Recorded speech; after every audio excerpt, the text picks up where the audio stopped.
I never thought I'd be the one sitting here telling this story.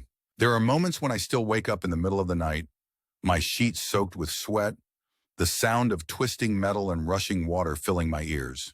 Even now, almost 80 years later, I can close my eyes and be right back there in an instant.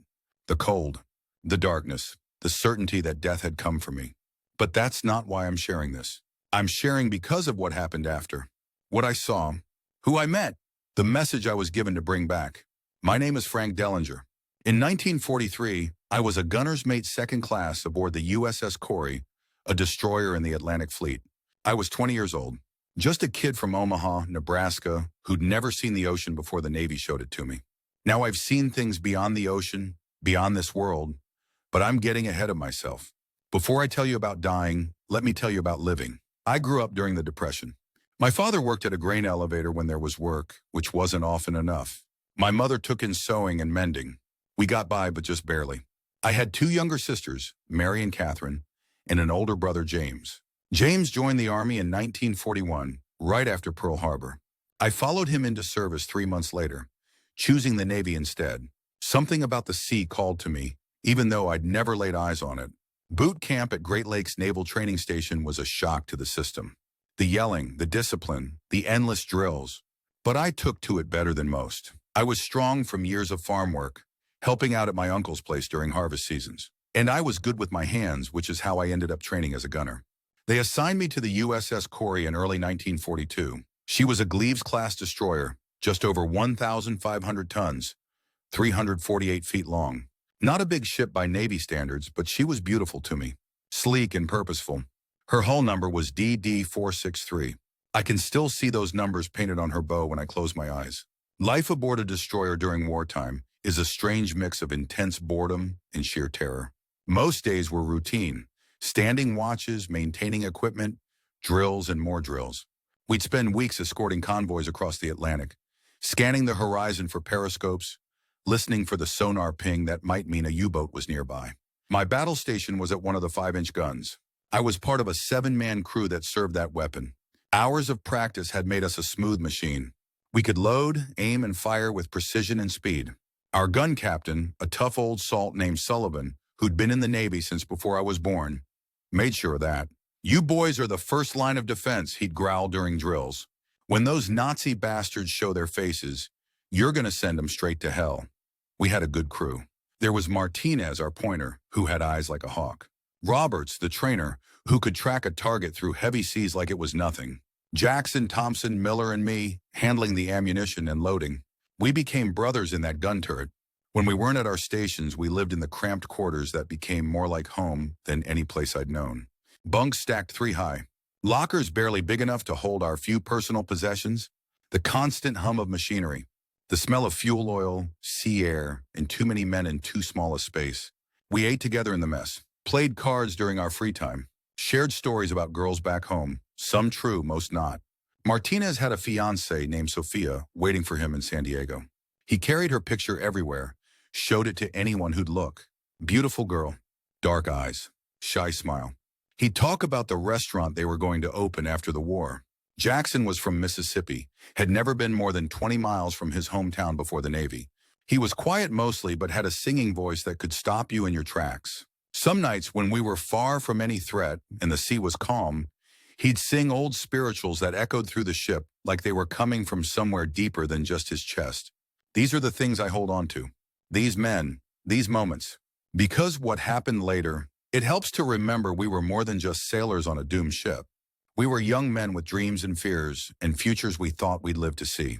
By early 43, the tide of the Atlantic War was turning. The U-boats were still deadly, but we were getting better at hunting them. New tactics, better equipment. But the Germans were desperate, which made them dangerous. We'd been escorting a convoy from New York to England, 26 merchant ships carrying everything from food to ammunition to tanks. The crossing had been mostly uneventful until we were about 3 days from reaching the British coast. The morning of April 17 started like any other. I had the 4 to 8 watch, so I was up before dawn. The sea was rough, heavy swells that had the Corey pitching and rolling. Low clouds hung over the water, visibility maybe half a mile at best. Perfect hunting conditions for U-boats. I remember finishing my watch and heading to the mess for breakfast. Powdered eggs and coffee that could strip paint. The usual jokes and complaining. Nobody seemed worried. We'd made it almost all the way across without incident. I was just finishing up when the general quarters alarm sounded. The klaxon wailing through the ship sent a jolt of adrenaline through me. I ran to my battle station, pulling on my helmet as I went. "Submarine off the starboard beam," someone shouted as I climbed into the gun turret. Sullivan was already there, barking orders. "Load depth charges." "This ain't a drill, boys." The ship heeled hard to starboard as the captain maneuvered to bring our weapons to bear on the enemy. I could feel the engines surge as we picked up speed. "I see it," Martinez called out. "Periscope, 2 points off the starboard bow."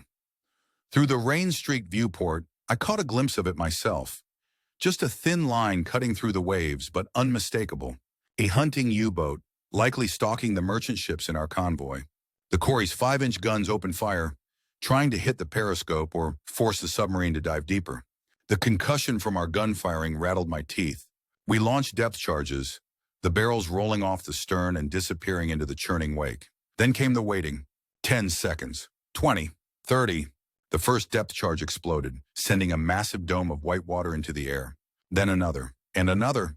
The ship shuddered with each detonation as the shock waves hit our hull. "We got the bastard!" Thompson shouted when an especially large explosion erupted about where we'd spotted the periscope. But Sullivan shook his head. "Don't count on it. These Kraut captains are tricky sons of bitches." He was right to be cautious. What happened next came so fast none of us had time to process it. A lookout screamed something I couldn't make out. The ship lurched violently to port, engines straining as the captain tried to evade. Then came a sound I'll never forget. A dull thud that you felt more than heard, followed by the screech of tearing metal. The torpedo hit us amidships on the port side. The explosion lifted the entire destroyer like a toy in a bathtub. I was thrown against the side of the gun turret, my head smacking against steel. For a moment, everything went dark. When my vision cleared, chaos had erupted. The deck was tilting at an alarming angle. Alarms blared throughout the ship. Men shouted orders that couldn't be heard over the din. Smoke poured from below decks. "Abandon ship! All hands, abandon ship!" I couldn't believe what I was hearing. The Corey was supposed to be unsinkable. Well, not technically unsinkable. We all remembered the Titanic, but she was tough. She was ours, and now she was dying beneath our feet. Sullivan grabbed my arm. "Move, Dellinger! This tub's going down!" We scrambled out of the gun turret. The deck was already awash with seawater, the ship listing heavily to port. Men were rushing to the life rafts, trying to launch them before it was too late. I saw Martinez stumble and fall, a nasty gash on his forehead pouring blood. I grabbed him, hauled him to his feet. "Sophia," he mumbled, his eyes unfocused. "Tell Sophia." "You can tell her yourself," I said, pulling him toward where a raft was being launched. "Come on, we never made it to that raft." A secondary explosion, probably from our own ammunition stores, ripped through the stern of the ship. The concussion picked us up and threw us over the side like rag dolls. The impact with the water drove the breath from my lungs. April in the North Atlantic, the cold hit me like a physical blow. My heavy clothing, good for keeping warm on deck, now threatened to drag me under. I fought to the surface, gasping for air, the taste of salt and fuel oil making me gag. All around me, the sea was chaos. Debris from the Corey floated everywhere. Men thrashed in the water, some calling for help, others ominously silent. I couldn't see Martinez. He'd been right beside me, and then he wasn't. "Martinez!" I shouted, my voice lost in the cacophony of explosions and screams. "Miguel!" No answer. The Corey was going down fast now, her bow rising as her stern sank beneath the waves. Men still clung to her decks, sliding down toward the churning water. I saw the American flag, somehow still flying, silhouetted against the gray sky as the ship prepared for her final plunge. I tried to swim away from the sinking destroyer, knowing the suction could pull me down with her. My limbs were already growing numb from the cold. Each stroke felt like pushing through concrete. A floating piece of debris, a wooden hatch cover, I think, drifted near. I lunged for it, managed to drape my upper body across it. It wasn't much, but it was something between me and the freezing depths. From this vantage point, I watched my ship die. There's something deeply personal about watching your ship sink. These vessels become more than just steel and rivets. Their home, their security, their life itself when you're surrounded by hundreds of miles of ocean.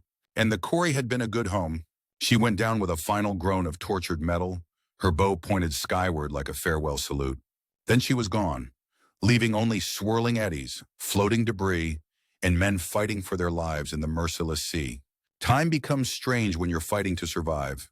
Minutes stretch into what feels like hours. The cold seeps into your bones until you can't remember what being warm felt like. I clung to my makeshift float, scanning the waves for familiar faces. I spotted Jackson about 50 yards away, struggling to stay afloat. I tried to paddle my hatch cover toward him, but the waves kept pushing me back. "Jackson," I called, "grab onto something. The other ships will find us." He looked my way, recognition dawning on his face. He raised an arm weakly, then disappeared beneath a wave. When the sea rose again, he wasn't there. One by one, the voices around me grew fewer. The cold was claiming them faster than enemy fire ever could. I knew hypothermia was setting in for me too. My thoughts were growing sluggish. The urge to just close my eyes and sleep was overwhelming. I don't know how long I drifted like that, in a half-conscious state between waking and sleeping. Minutes? Hours? The gray sky and gray sea blended together until direction lost all meaning. I was aware dimly that my grip on the hatch cover was weakening. My fingers, numb beyond feeling, were beginning to slip. Not like this, I remember thinking. Please God, not like this. I thought of my mother back in Omaha, how she'd already received one telegram about James, missing in action in the Pacific. I couldn't bear the thought of her getting another one about me. That's when I saw it, a shape moving through the water toward me. Not a ship, smaller. A raft, maybe? I tried to call out, but my voice was a rasp that wouldn't carry. As it drew closer, I realized it wasn't a raft at all. It was a man, swimming with powerful strokes that seemed impossible in these conditions. Something familiar about him tickled the back of my mind. Only when he was almost upon me did I recognize him. Lieutenant Commander Edward Baker, our executive officer. I'd seen him go down with the ship, standing on the bridge as it slipped beneath the waves. He couldn't be here. It wasn't possible. Yet there he was, his face calm as he reached for me. "Hold on, sailor," he said, his voice somehow clear despite the wind and waves. "Not your time yet." His hand closed around my wrist with surprising warmth. I felt strength flowing back into my body, just enough to tighten my grip on the hatch cover. "Sir," I croaked, "you went down with the ship." "I saw you." He smiled, a sad, knowing smile. "Did I? Then how am I here?" Before I could answer, a wave washed over us. When it receded, Commander Baker was gone. I was alone again with my piece of wreckage, the cold and the growing certainty that I was hallucinating as death approached. Yet somehow I felt less alone than before, and the cold, while still present, seemed to hurt less. I don't know when I finally lost consciousness. The transition was gradual, the gray world around me slowly fading to black as my grip on both the hatch cover and reality weakened. My last coherent thought was of home, the smell of my mother's kitchen, the sound of my father's laugh, the warmth of a Nebraska summer. Then nothing. Complete darkness. Complete silence. Until it wasn't silent anymore. I became aware of a sound, faint at first, then growing stronger. The rhythmic splash of oars in water. Voices calling out. I couldn't make out the words, but they were human voices. American accents. With tremendous effort, I forced my eyes open. The gray sky was still above me, but now there was something else. The outline of a boat, and men leaning over its side. "We got a live one here," someone shouted. Hands reached down, strong hands that gripped my shoulders and arms, hauling me upward. The movement sent knives of pain through my frozen body. I might have screamed, I'm not sure. Then I was in the boat, a naval whaleboat from one of the other destroyers in our escort group. Someone wrapped a blanket around me, its rough wool feeling like sandpaper against my skin. "You're gonna be okay, sailor," a voice said. I turned my head slightly to see a young officer, an ensign, barely older than me. "We've got you now." I tried to speak, to ask about the others, but my lips wouldn't form the words. The ensign seemed to understand anyway. "We've picked up 17 survivors so far," he said, his expression grim. "Still looking for more. 17. Out of a crew of over 200. The numbers didn't make sense to my addled brain. I couldn't process such loss. "Rest now," the ensign said. "We're heading back to the Baxter. They've got doctors waiting."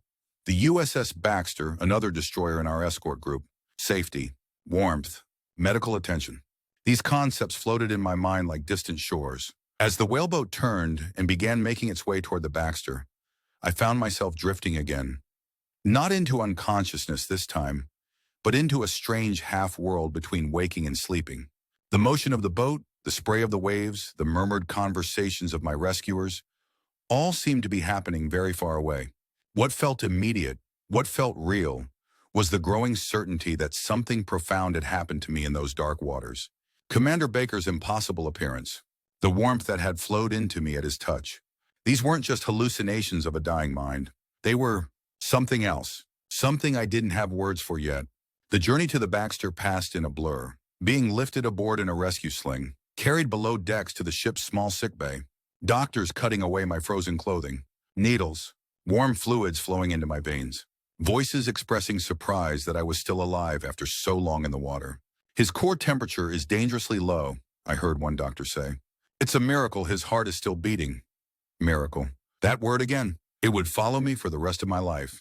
I faded in and out of consciousness for what I later learned was 2 days. Fever replaced hypothermia as my body fought to return to normal. During those feverish hours, the line between reality and dream blurred completely.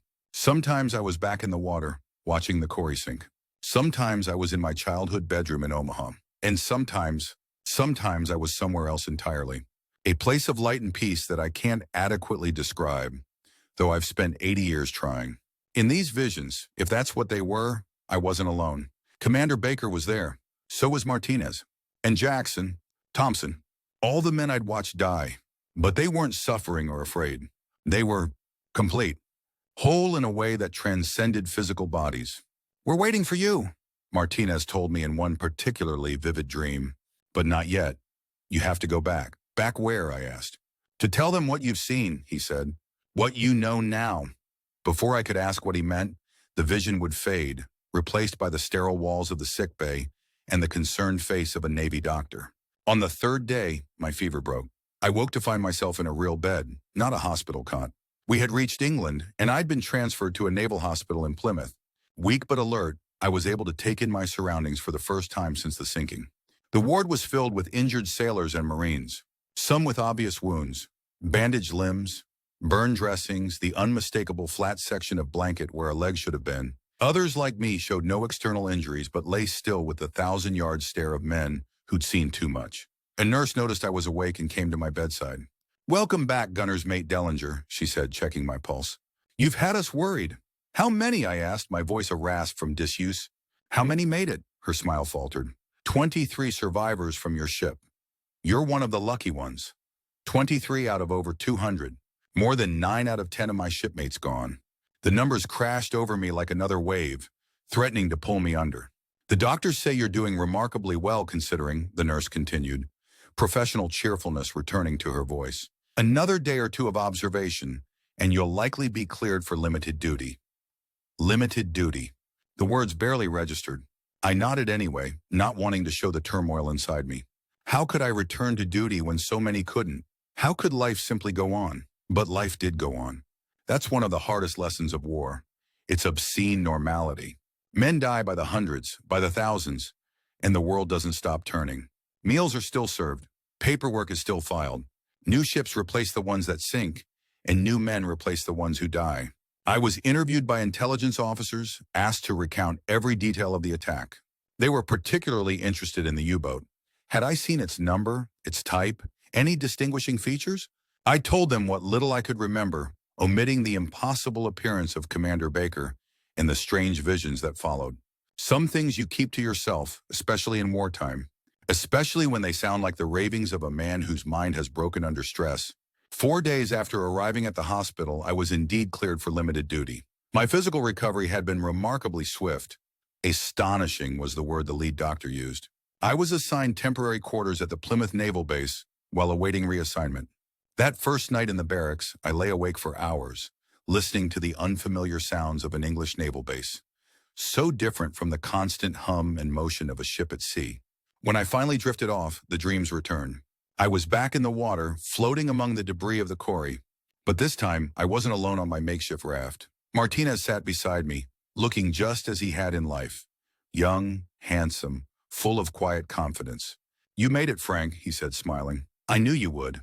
"I'm sorry," I told him, the words catching in my throat. "I tried to save you," he shook his head. "Nothing to be sorry for. Nothing you could have done."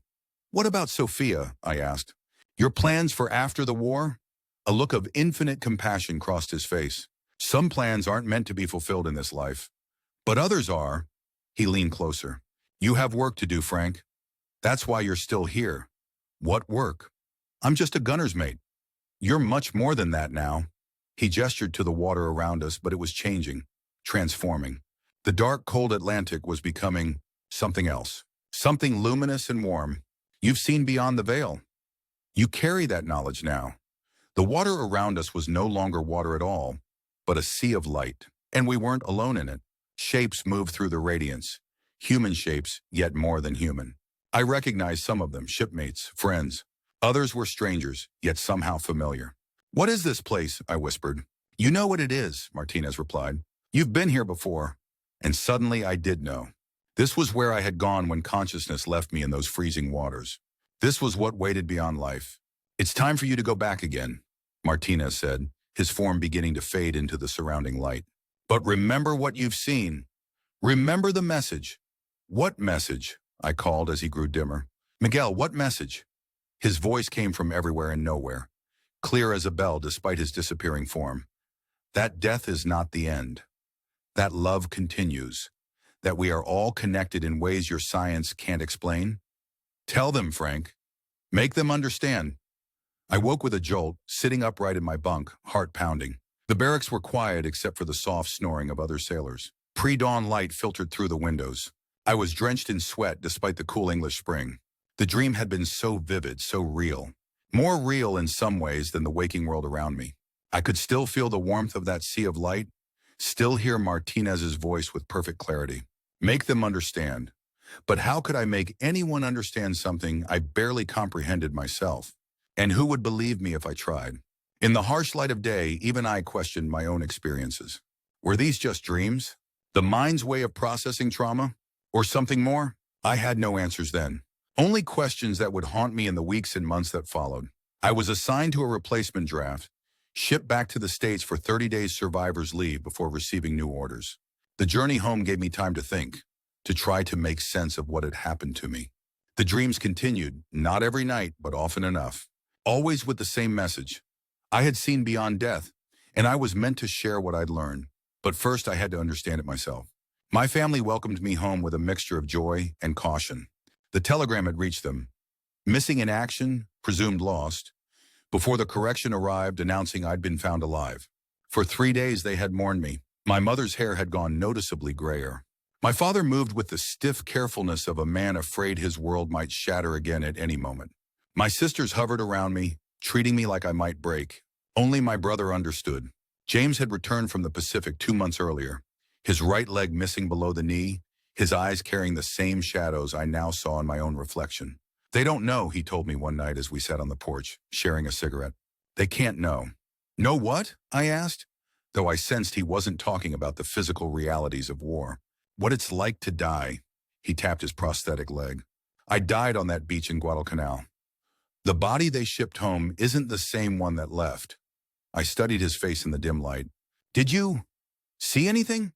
When it happened? A long silence stretched between us. Then, light. So much light. And my buddies who didn't make it, waiting for me. He took a deep drag of the cigarette. Doctors say it was shock, blood loss, hallucinations. Do you believe that? His eyes met mine, and I saw in them the same certainty I felt in my own heart. No, it was real, more real than this porch, this cigarette. He hesitated. You saw it too, didn't you? In the water? I nodded, relief washing through me at being understood. They've been coming to me, in dreams, telling me I have to share what I saw. Good luck with that, James said, but there was no bitterness in his voice. Most folks aren't ready to hear it. Were you? Ready, I mean. He considered this. No, but it happened anyway. He handed me the cigarette. Maybe that's the point.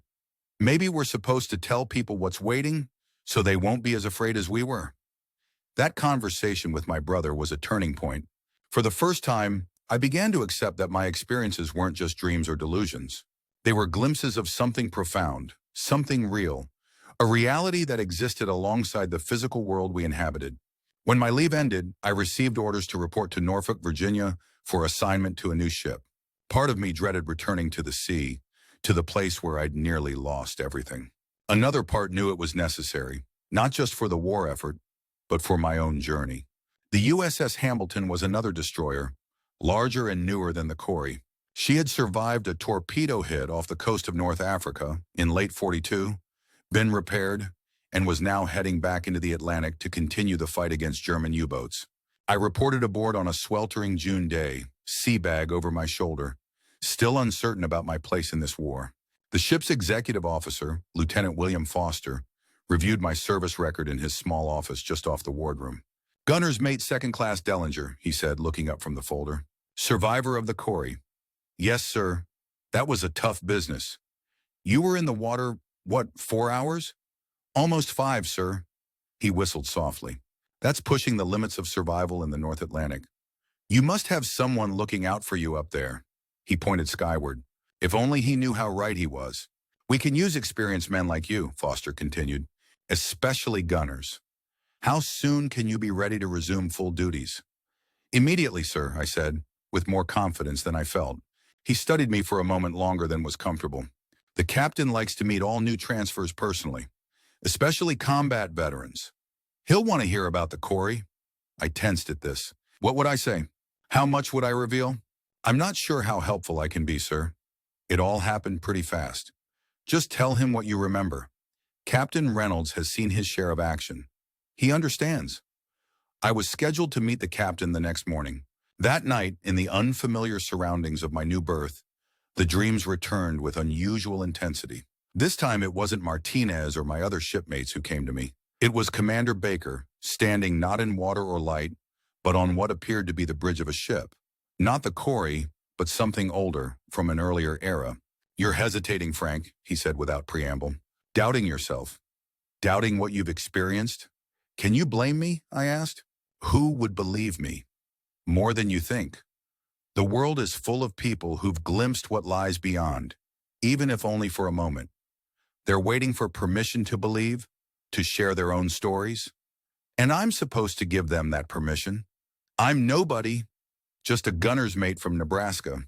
Baker smiled, the same sad, knowing smile he'd given me in the water. "You're the messenger. That's all any of us are. Messengers carrying what we've learned from one realm to another." He gestured around the bridge. "This ship has a purpose, a destination. So do you. I don't know how to do what you're asking. Start with the truth. Your truth. Tell it to one person who needs to hear it. The captain. I'm supposed to meet him tomorrow." Baker's form was already beginning to fade, the bridge around him dissolving into light. "Follow your instincts, Frank. You'll know when the moment is right." I woke with the ship's bell, the dream still vivid in my mind. As I prepared for my meeting with Captain Reynolds, I wrestled with what to say, how much to reveal. By the time I reported to the captain's cabin at the appointed hour, I decided to play it safe. Stick to the facts of the sinking, leave out the experiences that defied rational explanation. Captain Thomas Reynolds was not what I expected. I'd envisioned a stern, weathered sea dog, hardened by years of command.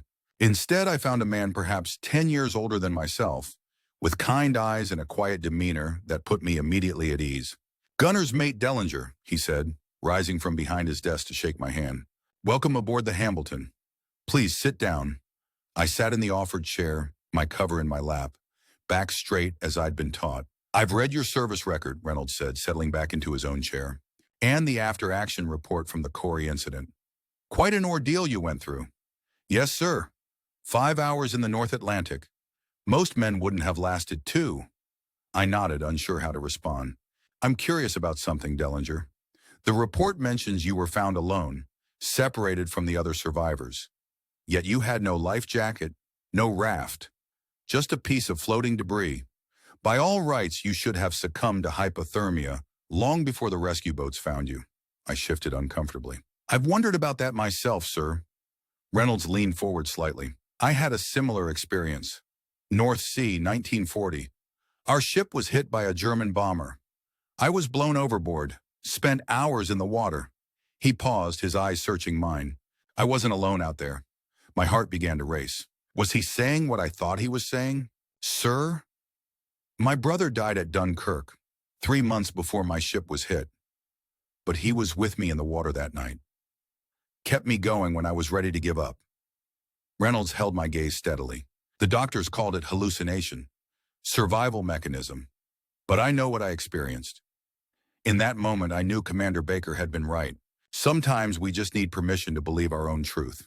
I saw my executive officer, sir, I said, the words coming easier than I expected. Commander Baker. He went down with the Corey, but he came to me in the water. Told me it wasn't my time yet. Reynolds nodded, no surprise or disbelief on his face. And after? Any dreams, visions? Yes, sir. Almost every night for a while. Still occasionally. They bring messages, don't they? The ones who've crossed over. They do, sir. I hesitated only briefly before continuing. They want me to tell others what I've seen, what I know now about. What comes next? A smile spread across the captain's face. Then we have more in common than surviving against the odds. Gunner's mate Dellinger. He opened a drawer in his desk and pulled out a small worn book, which he slid across to me. You might find this interesting reading. I picked up the book. Near-Death Experiences, a Survivor's Journal. My own account, published anonymously before the war. There are more of us out there than you might think. Men and women who've glimpsed the other side and returned. Reynolds sat back in his chair. The ancient Greeks had a word for people like us. Psychopomps. Guide souls. Those who can move between the worlds of the living and the dead. I'm not sure I'm qualified for that kind of role, sir. None of us feel qualified, Dellinger. We just do what we're called to do. He stood, signaling the end of our meeting. Read the book. Then come talk to me again, if you'd like. My door is always open for this subject. I stood as well, tucking the book under my arm. Thank you, sir. One more thing, Dellinger. His expression grew serious. We're heading back into the same waters where you lost the Corey. Same mission, same enemy. Are you going to be able to handle that? I considered the question carefully. I think so, sir. Knowing what I know now, death doesn't frighten me the way it used to. Reynolds nodded. Good man. Dismissed. I left the captain's cabin with my mind reeling. In the space of 30 minutes, my entire perspective had shifted. I wasn't alone in my experiences. I wasn't losing my mind. And most importantly, I had found someone who understood, truly understood, what I had been through. That night, I began reading Reynolds' book. His experiences mirrored my own in uncanny ways. The initial trauma, the transition to a realm of light and peace, encounters with deceased loved ones, and the return to life with a message to share. But Reynolds had gone further than I had yet dared. He had studied other accounts, historical and contemporary. He had found patterns, commonalities that transcended culture, religion, and time period. Near-death experiences, he argued, were not hallucinations or religious visions, but glimpses of an objective reality that existed beyond our physical world. I read until dawn, absorbing his words, finding in them a framework for understanding my own journey. When I finally set the book aside, I felt something I hadn't experienced since before the sinking of the Corey. Purpose. The USS Hambleton sailed from Norfolk 3 days later, part of a task force escorting another convoy across the Atlantic. As we steamed eastward, I settled into my new role, getting to know my gun crew, learning the rhythms of this ship that would be my home for the foreseeable future. But something had fundamentally changed within me. I performed my duties with the same dedication as before, but the desperate fear that had once accompanied thoughts of combat, of possibly dying, had been replaced by a profound calm. I knew now that death, when it came, would not be an end but a transition. This knowledge didn't make me reckless or fatalistic. If anything, it heightened my appreciation for the life I still had, for the opportunity to complete whatever task had been set before me. Captain Reynolds and I spoke again several times during that crossing. He introduced me to 2 other crew members who had had similar experiences. A boatswain's mate who had clinically died on an operating table after appendicitis, and a signalman who had been struck by lightning as a teenager. Together, we formed an unofficial brotherhood of the returned. We would gather in the captain's cabin during off-duty hours, sharing our stories, comparing the details of our experiences. Despite our different backgrounds, different circumstances, the core elements remained strikingly similar. The tunnel or pathway of light, the presence of deceased loved ones as guides, the overwhelming sense of love and acceptance, and the choice or compulsion to return to physical life. Why us, I asked during one such gathering. Why were we sent back when so many others weren't? I've pondered that question for years, Reynolds replied. I don't think there's a single answer. For some, it's unfinished business. For others, responsibilities to family. And for some, he looked at each of us in turn, For some, I believe it's to bring back knowledge of what waits on the other side, to ease the fear of death for those still living. A message of hope, the signalman, Peters, said. Exactly, Reynolds nodded. In a world torn apart by war, what greater gift could there be? I thought of my shipmates from the Corrie, Martinez, Jackson, Thompson, all the others who hadn't returned. Were they at peace now, in that realm of light? The dreams, the visitations, suggested they were. And that knowledge brought me comfort as we sailed into increasingly dangerous waters.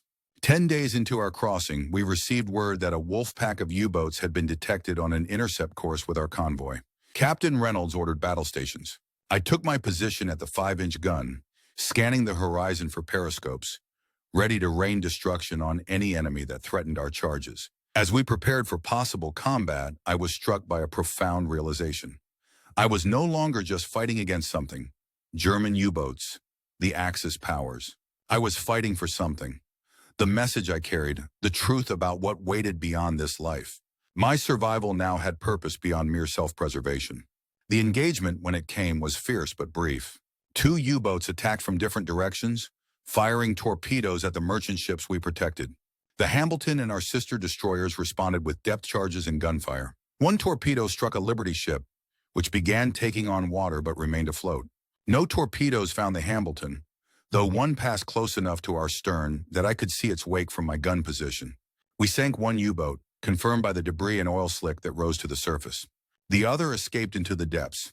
We suffered no casualties, though some of the merchant mariners on the damaged Liberty ship were injured. As we resumed our escort position, I found myself thinking of the German sailors who had just died beneath the waves. Had they too experienced that transition to light? Were they now discovering that the artificial boundaries of nationality and ideology meant nothing in the realm that waited beyond? I hope so.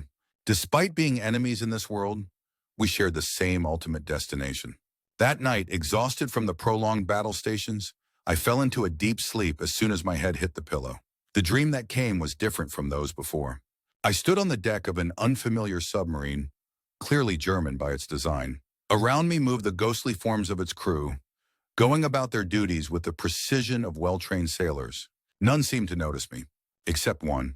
A young officer stood at the periscope, his face etched with the strain of command.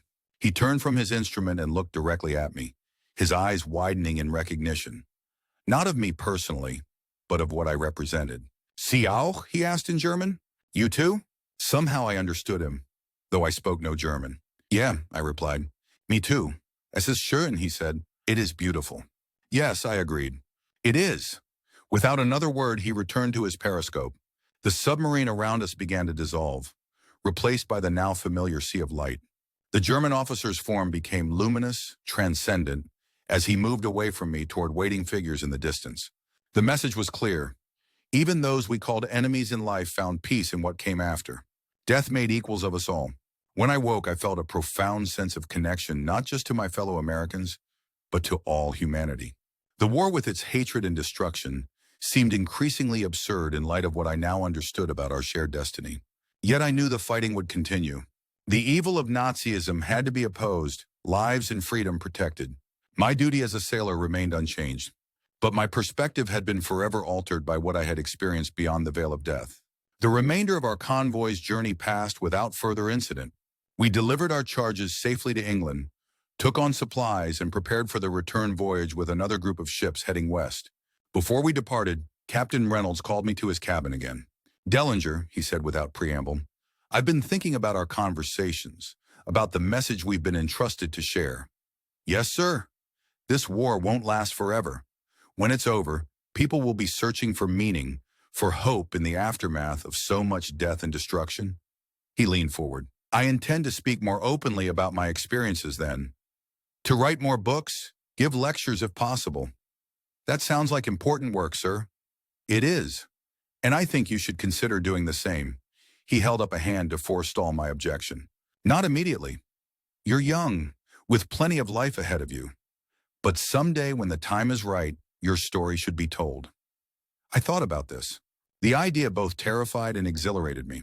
I wouldn't know where to begin, sir. Begin with the truth. Your truth. The rest will follow. He smiled. Just something to consider as we head back into the fight. The fight continued for nearly 2 more years. I served aboard the Hambleton until the end of the war in Europe, then transferred to the Pacific Fleet for the final push against Japan. Through it all, I carried the knowledge of what waited beyond death, not as a burden, but as a gift that brought me peace even in the darkest moments. When the war finally ended, I returned to Nebraska, used the GI Bill to attend college, and built a life that outwardly looked like countless other returning veterans. I married a wonderful woman named Sarah, who accepted my occasional visitations from deceased shipmates with remarkable equanimity. We raised 3 children in a home filled with love and laughter. But I never forgot the message I'd been given, the truth I'd been asked to share. Over the years, I spoke of my experiences when opportunities arose, sometimes to individuals in crisis, sometimes to small groups interested in the mystery of what follows life. Many listened with skepticism, others with rapt attention. Some shared their own stories of brushes with death and glimpses beyond. Each conversation reinforced my conviction that what I had experienced was real and that the message was one the world needed to hear. Now, 80 years after those events in the North Atlantic, I'm finally telling my complete story. I've outlived almost everyone who served with me. Captain Reynolds, my friend and mentor, passed in 1972, having published 3 more books on near-death experiences. The world has changed in ways that would have been unimaginable to that young gunner's mate floating in the freezing water. But some things don't change. People still fear death, still wonder what, if anything, waits beyond, still long for reassurance that life has meaning, that love persists, that consciousness continues. And so I offer my testimony for whatever it's worth. I died in the North Atlantic in 1943 when my ship was torpedoed. I crossed into another realm, a place of light and peace beyond description. And I returned with a message that I've carried for 8 decades. Death is not the end. It is a transition, a doorway, a homecoming. We are more than our physical bodies, more than our temporal identities. And on the other side of that final passage, love awaits, infinite, unconditional, eternal. But there's more to this story. What I've shared so far is only the beginning of my journey beyond the veil. What I experienced next, during those hours in the water, and in the many visitations that followed, goes deeper than I've ever publicly revealed. Until now, part of me has always been reluctant to share the deeper aspects of what I experienced. Not because I feared ridicule, I'm long past that, but because words fail to capture the profound reality of what lies beyond the veil. How do you describe colors to someone who has only seen in black and white? How do you explain music to someone who has never heard a sound? But I've been told by voices both in this world and from beyond it that the time has come for the full story. So I will try, inadequate as my words may be, to convey what I experienced during those hours when my body floated, nearly lifeless, in the North Atlantic, and my consciousness journeyed elsewhere. I've already described the moments leading up to the torpedo strike, the chaos of abandoning ship, the bone-deep cold of the water. I've recounted how my grip on the floating hatch cover weakened as hypothermia took hold, how I slipped into unconsciousness. What came next defies conventional understanding. There was a moment of complete darkness, a void without sensation, without thought. Then a pinpoint of light appeared, distant at first, then growing rapidly as I moved toward it, or it toward me. Movement without moving, travel without time. These contradictions make sense only to those who have experienced them. The light expanded until it surrounded me completely. It wasn't blinding, despite its intensity. It was welcoming. And it wasn't just light as we understand it. It carried emotion, intelligence, purpose. I felt bathed in unconditional love, in acceptance so complete that for the first time in my life, or perhaps my existence, I knew what it meant to be truly known and truly embraced. In this state, I became aware that I no longer felt cold, no longer felt the aches and fatigue that had overwhelmed me in the water. I looked down, expecting to see my body in its sodden uniform, and instead saw something else. Not a physical form as I understood it, but an energetic pattern, luminous and vibrating with life. Yet I recognized it as me, as the essential Frank Dellinger, freed from physical constraints. That's when I noticed I wasn't alone. They appeared gradually, like photographs developing, forms similar to mine, patterns of light and energy that somehow I recognized instantly. Martinez was the first, his essence unmistakable despite the lack of physical features. Then Jackson, Thompson, Sullivan. One by one, my shipmates who had perished when the Corrie went down materialized around me. "Welcome, Frank," Martinez said, though no words were actually spoken. We communicated through direct transmission of thought and feeling, more precise and comprehensive than language could ever be. Am I dead? I asked, though I already suspected the answer. Not quite, came the response. A collective thought from all of them. You're between. Between what? Between worlds. Between states of being. You have a choice to make. Before I could ask what choice they meant, our surroundings shifted. We were no longer in formless light, but in what appeared to be a grand hall of some kind. Its architecture unlike anything I'd seen on Earth. Soaring arches of luminous material, patterns that moved and flowed, dimensions that seemed to extend beyond the three I was accustomed to perceiving.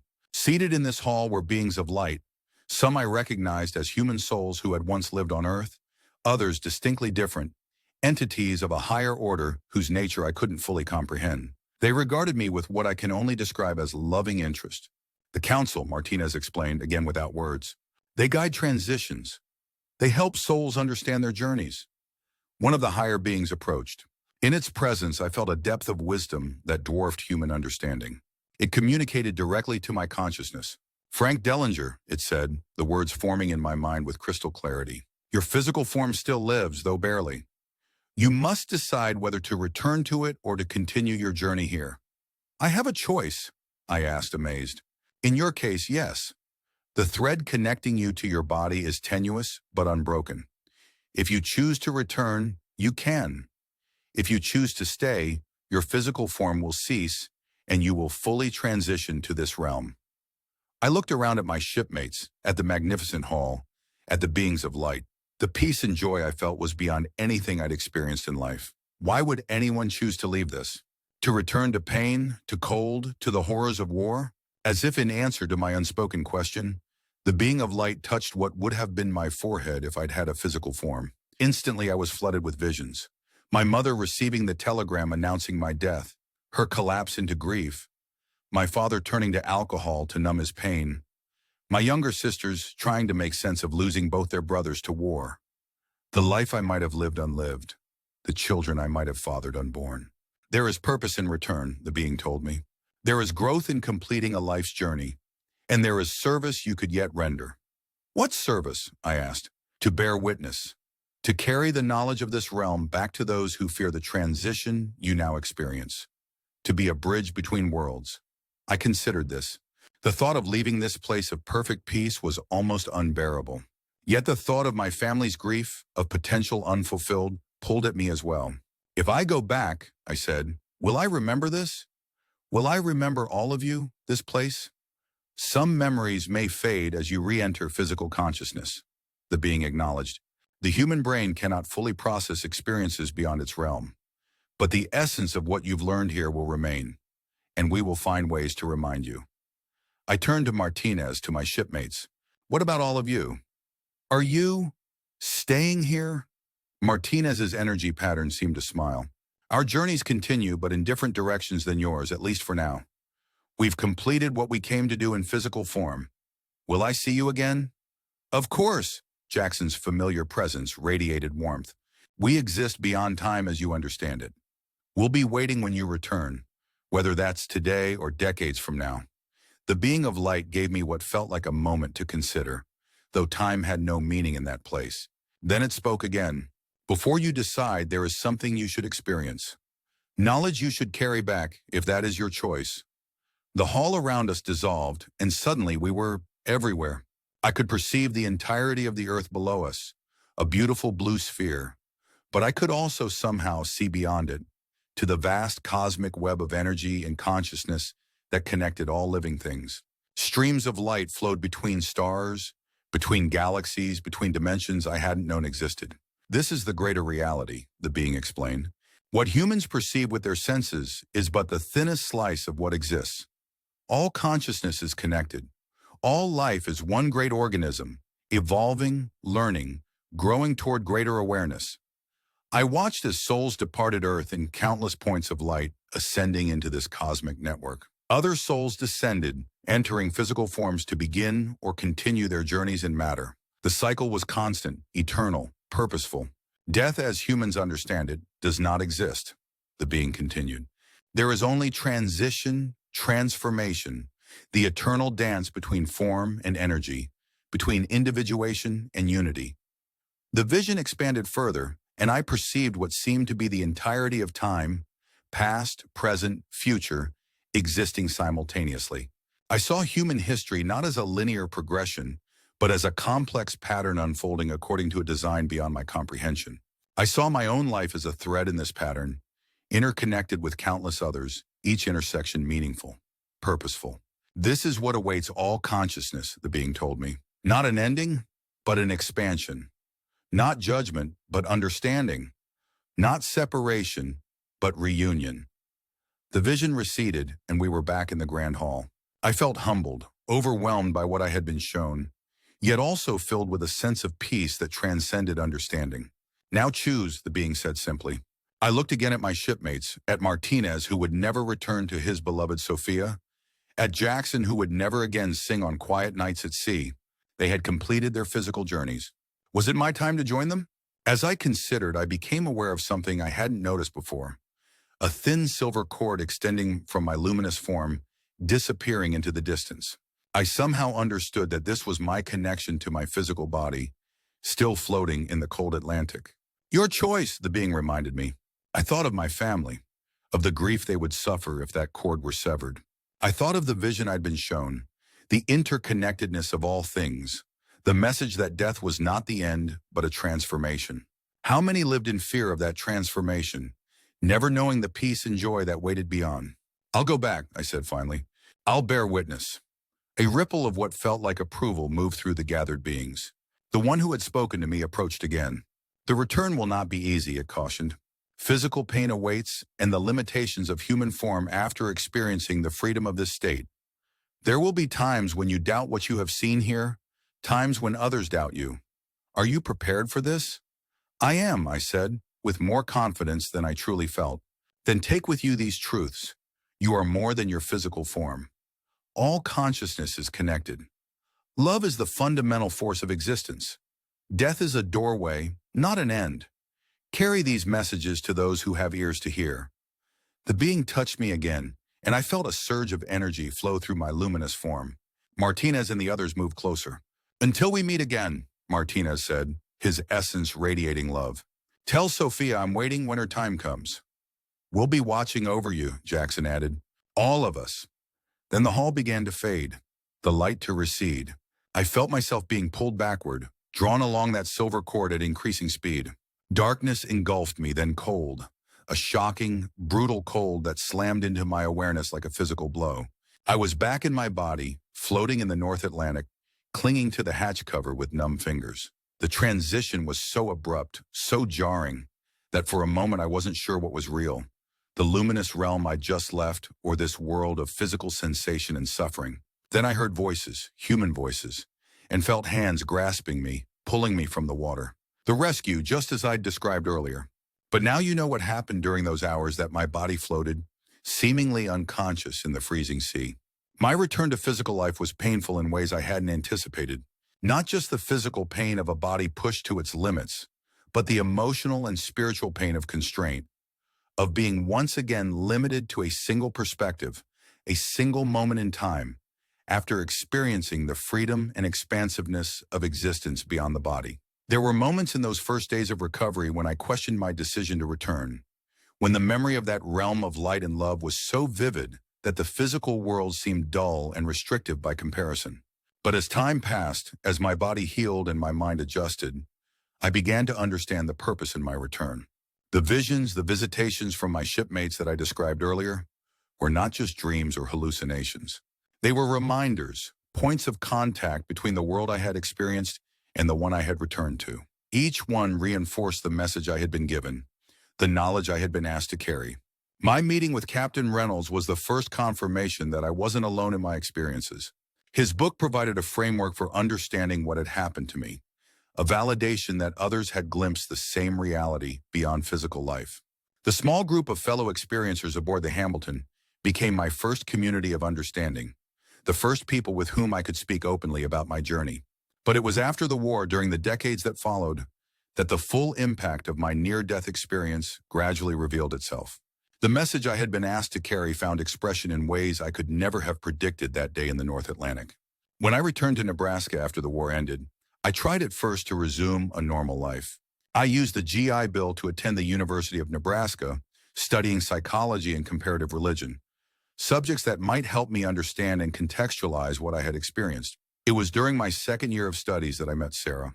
She was a nursing student, petite with auburn hair and green eyes that seemed to look right through you. Our first meeting was in the university library, where I was researching accounts of mystic experiences across different cultures. Heavy reading for a Tuesday afternoon, she commented, glancing at the stack of books on my table as she passed by. Something about her stopped me from giving the casual response I might have offered someone else. I'm trying to make sense of something that happened to me during the war, I said instead. She paused, studied me with those penetrating eyes. Must have been something profound to have you reading William James and Carl Jung, I smiled. It was. I died or came very close to it. And what I experienced? Well, that's what I'm trying to understand. I expected her to look uncomfortable, to make a polite excuse and move on. Instead, she pulled out the chair across from me and sat down. My brother died at Iwo Jima, she said. 3 days before he was killed, I woke up in the middle of the night and saw him standing at the foot of my bed. He told me not to worry about him, that death wasn't what we thought it was. 3 days later, the telegram came. And just like that, I found myself opening up to a complete stranger, sharing details of my experience that I had told no one except Captain Reynolds and my small group aboard the Hamilton. Sarah listened without judgment, without skepticism, her eyes never leaving my face. When I finished, she reached across the table and took my hand. I believe you, she said simply, and I think you were brought back for a reason. We were married 6 months later. Sarah was my partner not just in life, but in the journey to understand and share what I had learned beyond the veil. She had her own experiences, not as dramatic as mine, but real nonetheless. Encounters with her deceased brother that continued for years after his death. Moments of spiritual insight that transcended ordinary consciousness.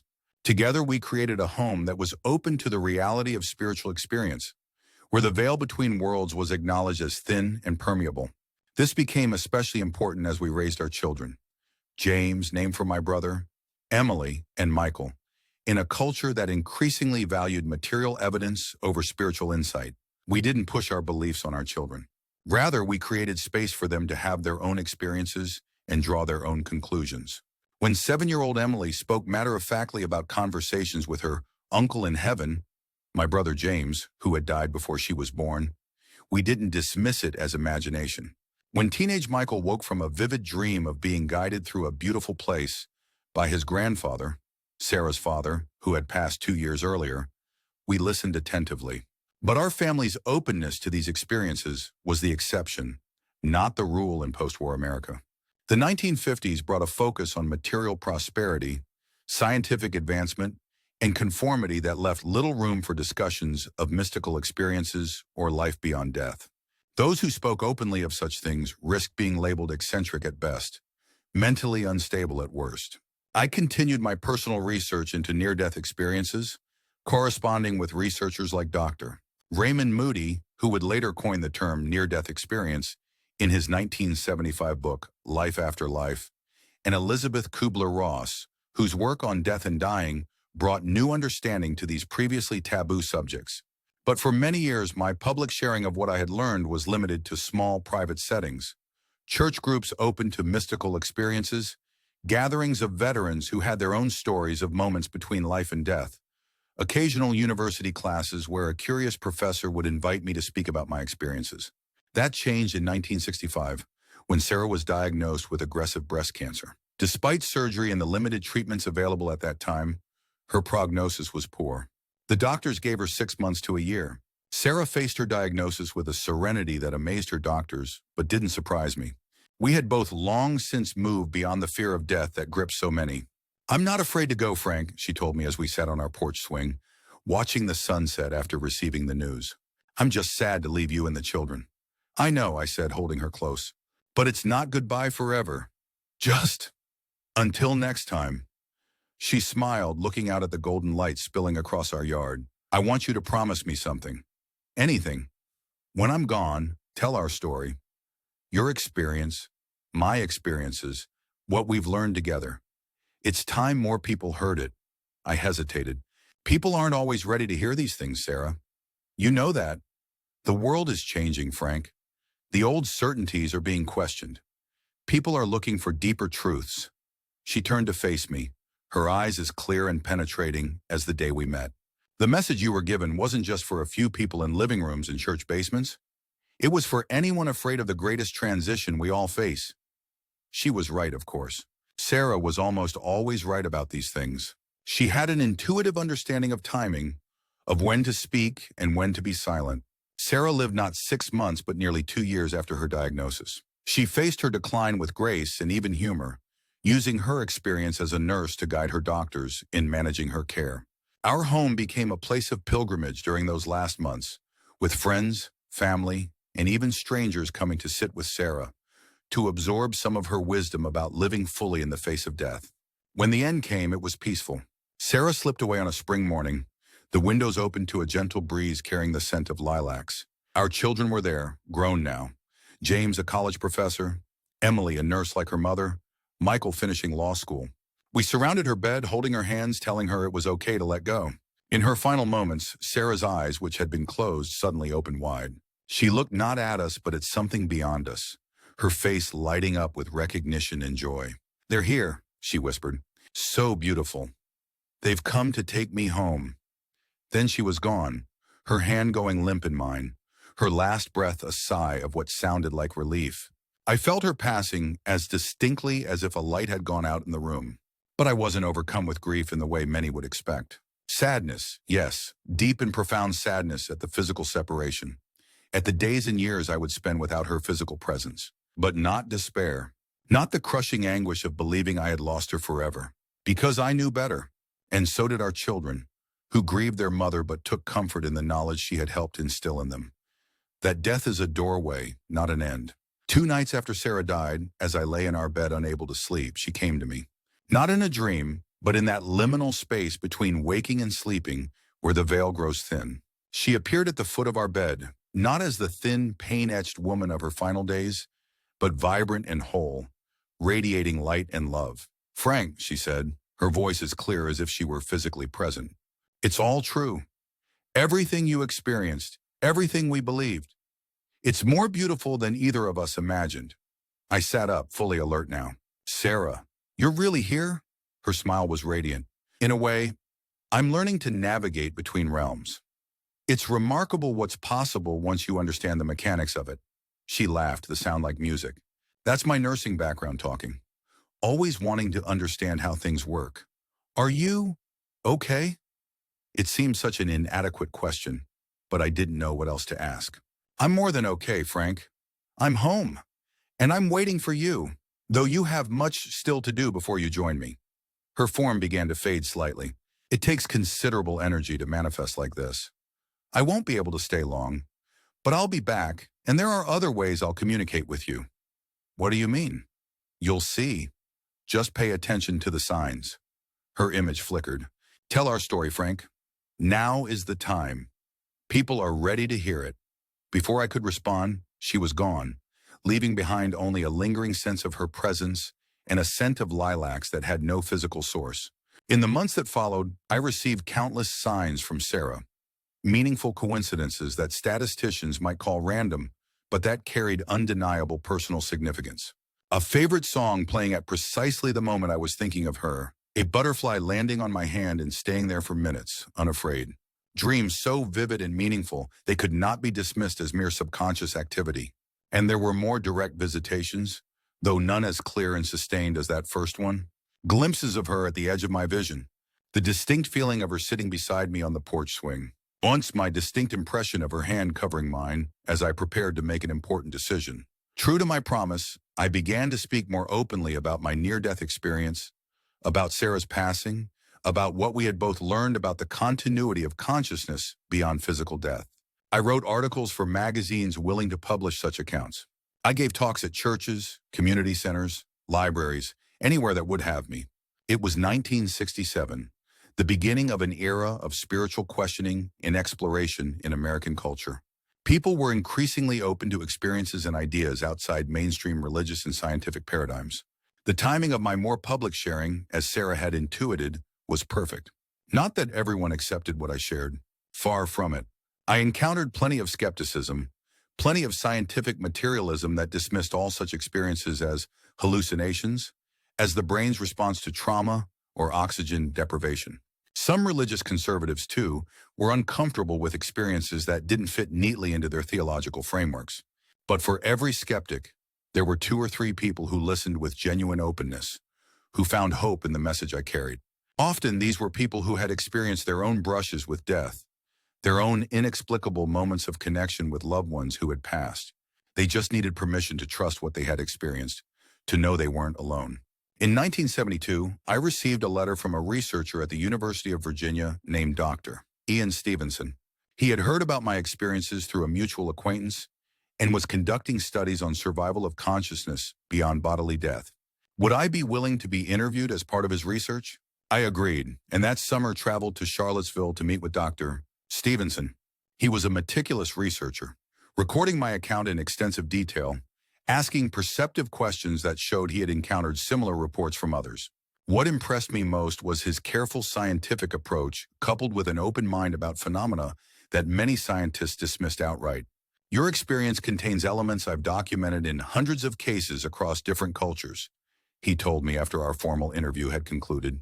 The tunnel or pathway of light, the encounter with deceased individuals, the overwhelming feeling of peace and love, the life review, the choice or compulsion to return.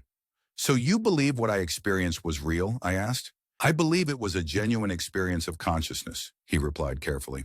Whether that consciousness is generated solely by the brain or can exist independently of it is the question my research attempts to address. The evidence, to my mind, increasingly suggests the latter, though definitive proof remains elusive. That conversation marked the beginning of a collaboration that would last for years. My account became part of Dr.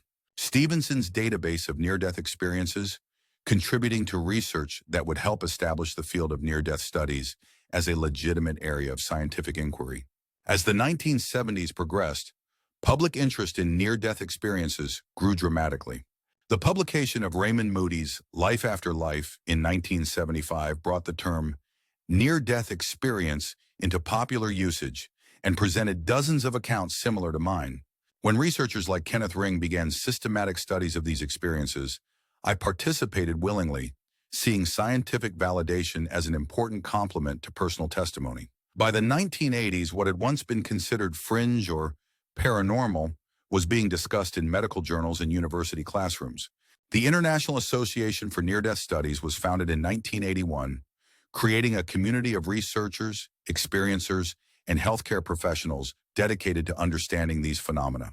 I was in my 60s by then, retired from my career as a psychology professor at a small college in Nebraska, but busier than ever with speaking engagements, interviews, and correspondence with people around the world who had read or heard about my experiences. One such correspondence stands out in my memory. In 1983, I received a letter from Germany, written in careful English.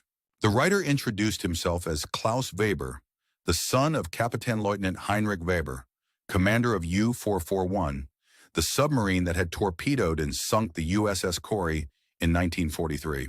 Klaus had learned of my account through a magazine article that had been translated into German. He wrote to apologize for his father's role in the deaths of my shipmates, explaining that his father had never spoken of his wartime actions, except once, near the end of his life in 1978. My father told me something strange, Klaus wrote. He said that on the day his submarine was sunk by American depth charges in June 1943, he had a vision as he was drowning. He said he met an American sailor from a ship he had sunk weeks earlier, and this sailor showed him the light where we all go in the end. My father said this experience transformed his understanding of death and removed the guilt he had carried for years about the men he had killed in war.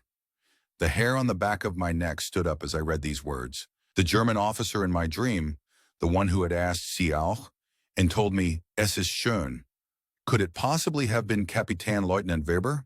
I wrote back to Klaus immediately, describing my vision of the German submarine officer and asking if he had any photographs of his father. 2 weeks later, I received another letter containing a small black and white photograph of a U-boat officer in his dress uniform. Though 40 years had passed, I recognized him instantly as the man from my vision. I sat at my desk, the photograph in my trembling hands, overwhelmed by the implications. Somehow, in the space between life and death, the commander of the submarine that sank my ship, and I had encountered each other. Despite being enemies in the physical world, we had connected as souls in that realm of light, each showing the other something essential about our shared humanity and shared destiny. I wrote again to Klaus, confirming that the man in the photograph was indeed the officer I had seen in my vision. We continued to correspond for several years, eventually meeting in person when he visited the United States in 1988. We became friends, united by the extraordinary spiritual connection between his father and me. Former enemies transformed into messengers of the same profound truth. This unexpected validation of my experience was one of many that came to me over the decades. Dreams that contained information I couldn't possibly have known.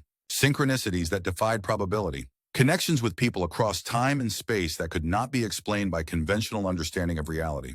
Each validation strengthened my commitment to sharing what I had learned, to bearing witness to the greater reality that exists beyond our physical perception.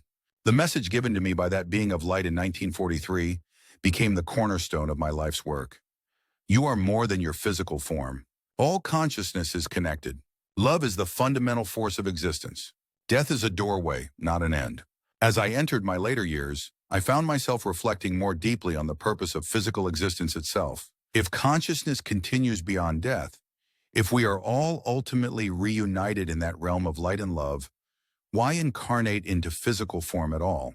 Why subject ourselves to the limitations, the suffering, the apparent separation that characterizes human life? The answer came to me not in a dramatic vision, but in quiet moments of contemplation, in the accumulated wisdom of a long life lived with awareness of both physical and spiritual realities. Physical existence, with all its challenges and limitations, provides opportunities for growth, for learning, for development of the soul that aren't possible in the purely spiritual realm. It's in the crucible of physical life, with its apparent duality and separation, that we develop compassion, that we learn the deeper meanings of love, that we evolve as consciousness. I came to see each human life as a unique perspective, a unique vantage point from which the great consciousness that some call God experiences itself. We are, in essence, the universe becoming aware of itself through billions of individual perspectives, each valuable, each necessary to the whole. This understanding helped me make peace with the losses I had experienced, my shipmates on the Corrie, my brother James, who never returned from the Pacific, my beloved Sarah. We were separated only from the perspective of physical existence. In the greater reality, we remained connected, parts of the same vast, evolving consciousness. As my own physical body aged and began to fail, I found myself increasingly able to access that greater perspective. The boundary between worlds, already thinner for me than for most due to my near-death experience, became increasingly permeable as I approached the transition that awaited me. Visitations from Sarah became more frequent and clearer. My brother James began appearing in moments of quiet contemplation. Even Martinez, Jackson, and my other shipmates occasionally made their presence known, especially on significant anniversaries related to the Corrie. We're waiting, son, they seem to say. But there's no rush. Complete what you came to do. What I came to do, I realized, was to serve as a bridge, a living connection between the world of physical experience and the realm that awaits beyond it. To help others understand that what we call death is not an ending, but a transition, a homecoming, a return to our true nature as beings of light and love, temporarily experiencing the remarkable adventure of human life. Now at 101 years old, I know my own transition is not far off. My physical body, once strong enough to survive 5 hours in the freezing North Atlantic, has become frail and limited. Yet my consciousness, my essential self, feels more expansive than ever, less identified with this temporary form, more attuned to the greater reality that awaits. I have no fear of this final transition, only curiosity about experiencing fully what I have glimpsed briefly. And I have profound gratitude for this long life that has allowed me to share what I learned during those hours when I died in the North Atlantic and then returned with a message. To those who have listened to my story, who have found comfort or hope in the experiences I've shared, I offer these final thoughts. You are more than you appear to be. More than your body, more than your personal history, more than your accomplishments or failures. You are consciousness experiencing itself in human form, connected to all other consciousness in ways that transcend physical limitation. The love you feel for others does not end when their physical forms cease to function. That love continues, transforms, expands beyond the boundaries of space and time. Those you have lost are not lost at all. They have simply transitioned to another state of being, one that you too will experience when your physical journey ends. Death is not to be feared. It is the doorway through which we all must pass to return to our true nature, our larger identity. What awaits beyond that doorway is not judgment or punishment, but recognition, reunion, and an expansion of awareness beyond what most of us can imagine while in physical form. I know these truths not as philosophical concepts or religious beliefs, but as lived experience. First in those hours suspended between life and death in 1943, and then in countless moments of connection and insight throughout the decades that followed. The message I was given to bring back is simple yet profound. Love is all that matters in the end. Love is what continues. Love is what awaits us all. When my own final transition comes, perhaps by the time you read or hear these words, know that I have gone willingly, joyfully, into that light I glimpsed so long ago. Know that I have been reunited with Sarah, with Martinez and Jackson and all the others who went before me. Know that consciousness continues, that life is eternal, that death is but a doorway. And perhaps someday, when your own time comes to pass through that doorway, you'll find us all waiting to welcome you home. Until then, live fully. Love deeply. Fear not. That is my message entrusted to me when I died in the North Atlantic in 1943 and carried faithfully through all the years since. I pass it now to you in the hope that it brings the same peace and understanding to your life that it has brought to mine.